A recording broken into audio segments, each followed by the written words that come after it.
to talk to you a little bit tonight about infinite possibilities. Infinite possibilities. Unending, everlasting, and unlimited possibilities.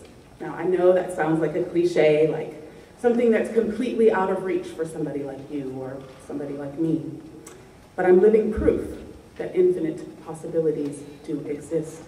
We just have to be willing to tap into them, to reach out and to grab them and never let go. I've said my thank yous and my welcomes, and now I would like to say a little something to our esteemed honorees. You, to the parents and the mentors and the friends, the aunties and uncles, and those who have supported you along the way. Those who have lent a helping hand and couldn't be here tonight, and those who came. I'd like for you all to give yourselves a round of applause because you deserve it.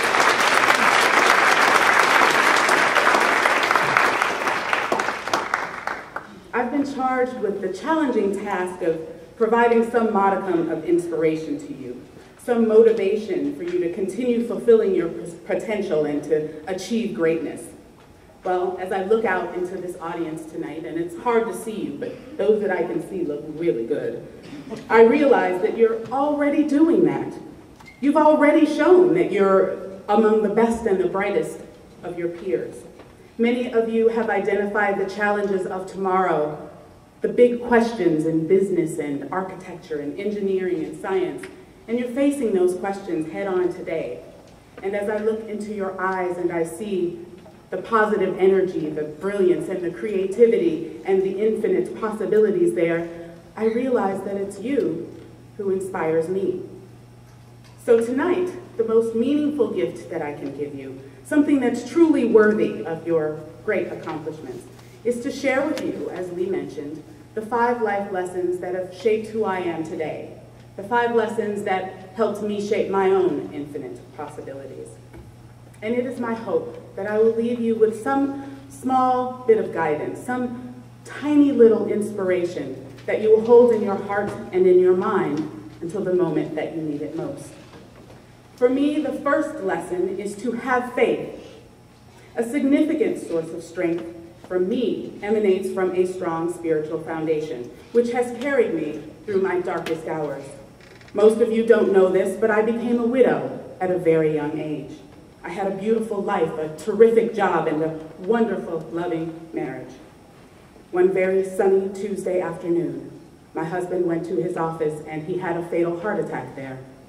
Now, I can tell you that's not the only time that I've had to depend on faith in my life, but I can assure you it was the most difficult.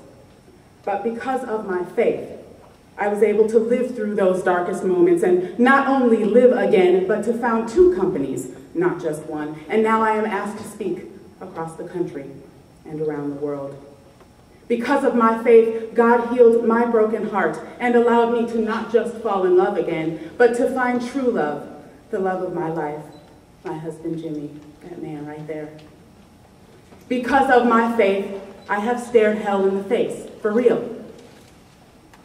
And every day that I am able to make a positive contribution to this world, then my faith becomes ever stronger and my infinite possibilities become more real. My guidance to you today is not about religion. It's not about that at all. It's about finding a spiritual core, something deep inside of you, so that when you have to face challenges, and I assure you, you will, that you have something strong within you to draw from.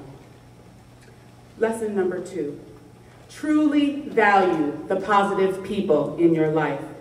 This includes your family, of course. If you look to your right and your left and there's anybody there that has supported you, you have to value that person.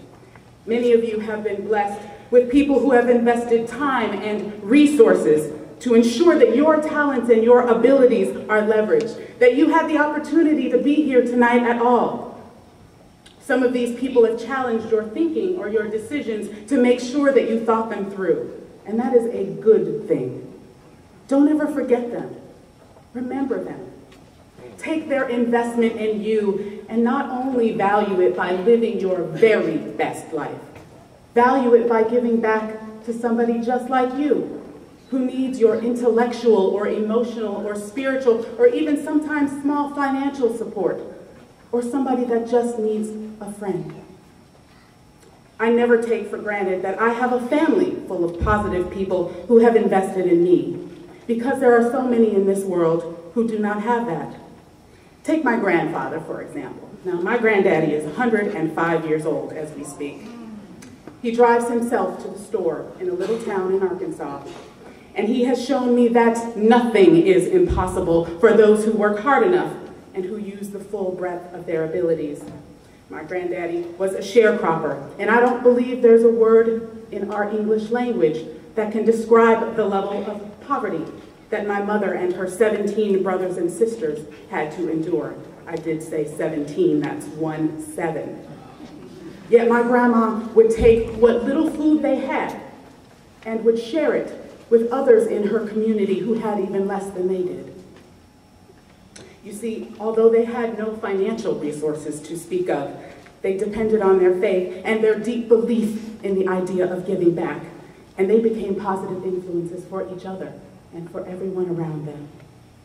And so today, because of that, over 95% of my aunts and uncles have graduate degrees, and many of them are attorneys. Which leads me to my third lesson: value the power of education. You know, Horace Mann said that education is the great equalizer of the conditions of men, that it does better than disarm the poor of their hostility toward the rich. It prevents being poor at all. But I am here to tell you that education does more than just eradicate poverty. It is one of the greatest gifts that you will ever receive. It's one that can never be taken away from you. It's like love or like kindness. It's one of those things that, you know, you give it away and you get more back in return. You see, education has not just been important to me and to my family. It has literally and fundamentally changed the trajectory of 2 generations.